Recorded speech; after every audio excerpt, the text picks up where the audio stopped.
When we do not turn from our sinful ways, and when we do not heed the commands of God, God chastens us, and he can use even our enemies to chasten us.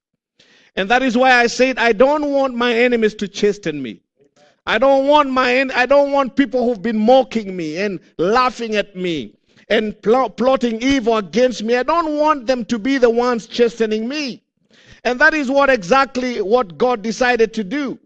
So this announcement, when it comes to the prophet Habakkuk, it sends the prophet to his knees. And he was sent of God, and therefore prophet Habakkuk is so compassionate of his people. So he decides to go on his knees and begin to seek the face of the Lord.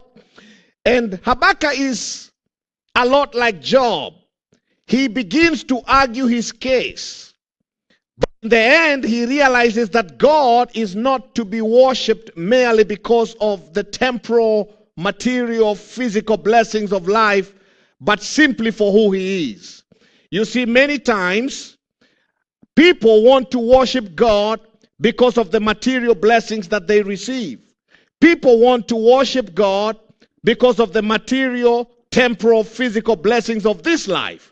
But I want everybody listening to me on Facebook or listening to me via our media or listening to me right here where we are, that we should be praising God and worshiping God for who he is, not for what he does.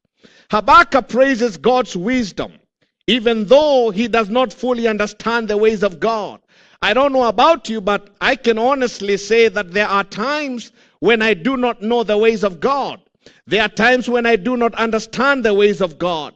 But that shouldn't stop me from worshiping God. You see, our God is self-existent. Our God is eternal. Our God is changeless. Our God is a covenant-keeping God. The Bible calls him the great I am. He's the one that we can depend on in desperate times.